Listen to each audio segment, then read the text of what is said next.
Assalamu alaikum, Sheikh. Alaykum assalam wa rahmatullah.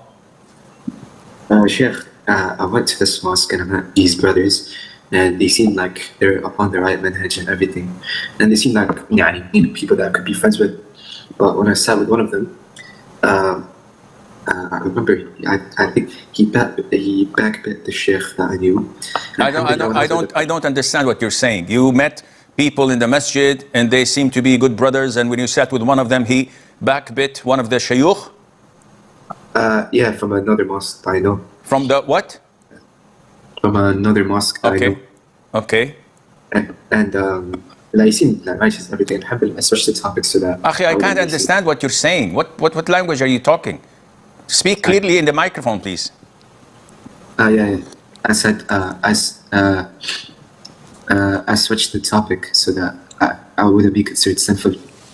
Okay. Yeah. And this gave me a doubt that maybe I shouldn't be hanging around them because...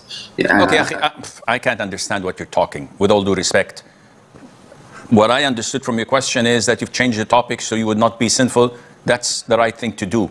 Whether these brothers from this masjid are good, righteous brothers or not, this depends. If out of the blue they mention this sheikh and it's their habit that they bring up names of scholars, da'is, students of knowledge, uncalled for, out of the blue, they just mention them and they start making fun of them, backbiting them, warning one another of them as if they're deviant, evil people, uncalled for.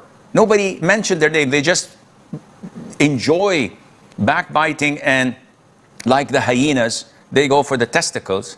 No, these people you should avoid, and they're a bad weed.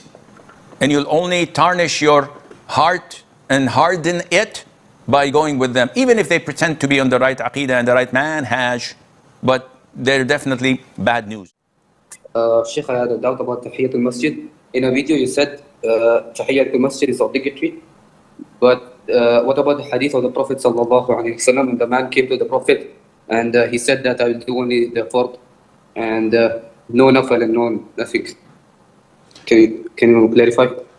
First of all, Tahiyyatul Masjid is mandated by the Prophet himself alayhi salatu wasalam. So this is a given. He said anyone who enters a masjid must not sit until he prays 2 rak'ahs. In the hadith of Sheikh Al-Ghatafani, when he came during the khutbah of the Jum'ah, the Prophet was giving the khutbah, and he sat, the Prophet interrupted his khutbah and said, have you prayed 2 rak'ahs? The man said, no. He said, stand up and pray 2 rak'ahs. What more obligation do we need? Now when we come to the hadith of the nomad who said, tell me about what Allah has mandated upon me, the Prophet told him ﷺ about the pillars of Islam. He told him you have to pray 5 prayers a day. The man said, nothing else? The Prophet said, nothing else if there was no cause or reason for it. So if you did not enter the masjid, Tahiyyatul Masjid will not be mandated upon you, but if you do enter the masjid, you do not sit until you pray 2 rak'ahs.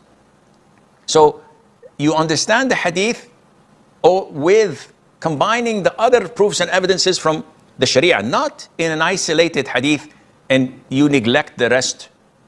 This is the way of the people of innovation. No, we have to come to the hadith, understand it, and then understand it in the view of other hadiths that complete it and give us the whole picture. So yes, 5 mandatory prayers are an obligation, nothing else.